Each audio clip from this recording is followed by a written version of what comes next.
Oh, I love this filter. So this video is for federal workers and federal workers only and their families and those who support them. So if you're a MAGA and you don't support federal workers, you have hostile things to say about them, I want you to keep on scrolling because this video is not for you.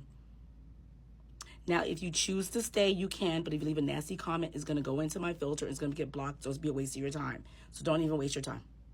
All right, now that we've cleared the room, here's what you need to do. So we already know through Donald Trump's Department of Government Efficiency, the Beavis and Butthead, Vivek Ramaswamy, and Elon Musk task force by Butch Body, whatever her name is, Marjorie Taylor Greene in Congress, that they're going to try to fire a bunch of federal workers, but we aren't going to let them have to do that, and so this is your first assignment. Okay, so what you're going to do is go to HR or Google or search Schedule C of the Civil Service Reform Act of 1978. Now, what that law did was essentially establish your pay scale, the GS pay scale, in terms of how you advance in lockstep, and it secures and enshrines certain rights and responsibilities for you as a federal worker. So that's set. So what Donald Trump and those guys tried to do last time when he was in office, he tried to corral and move a bunch of you from Schedule C into this brand new Schedule F. Under Schedule F, you don't have all the protections you had under Schedule C. Schedule F also makes you beholden to Donald Trump and loyal to him. We've seen Project 2025, and that's essentially part of the blueprint.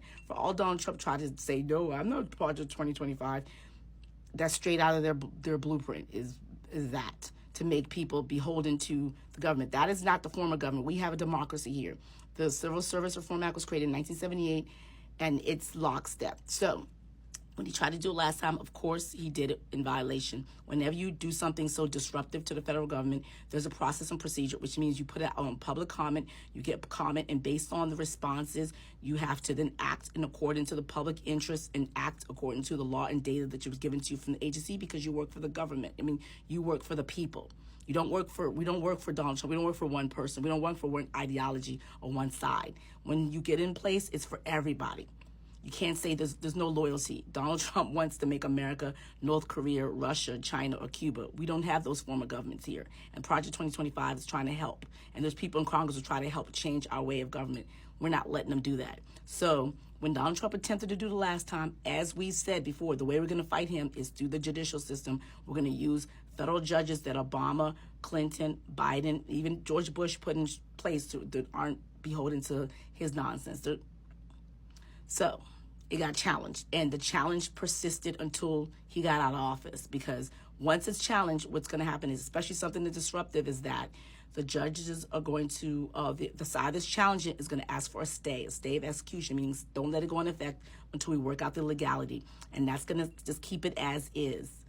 And it stayed as is, and so you probably didn't even notice he was trying to do this last time, and it just, because it got court system, it's slow.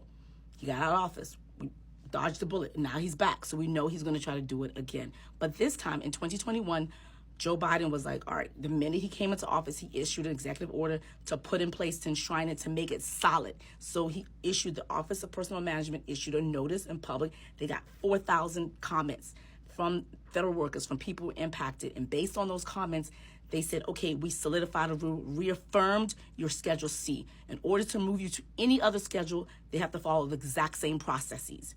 And meaning that they have to make it public, and it has to be public record, and you can come in and chime in. And if the public record doesn't sustain or support moving into the next schedule, they cannot do it. If they try to do it, it would be in violation of the APA. It would be against the law. So your job is to watch that. Put a Google alert. You can go get my document I created here as a guide. I charge a $7.99 license fee, but it's worth your daggone work, and it makes it easier for you. I have a link to the Schedule C information, your rights as a federal government. It's in there, hyperlinked in there. And I also have a case tracker. In the case tracker, you can add this on there. Put the alerts. Join the agencies and unions that's tracking this. So when January comes in play, the man gets inaugurated, he's going to make a move. So you need to be watching for the, Civil Service Reform Act of 1978, Schedule C, Schedule F, federal workers. That's what you need to be watching. All right, so you have your homework, you have your assignments. Good luck. Share this video with your family and friends who are federal workers. We have to be vigilant. We have to be ready. We have to be ready so we don't have to get ready. You want to be blindsided. We know this is coming. We know the playbook. All right? So you got your job. Outlasting47.com if you want it. If not, you don't need it. But that's a good way to support me, but you don't need to do that. Just do a Google search for those topics and keep watching for that. So know how he's going to try to come after you. All right? Got your homework assignment. Let's go.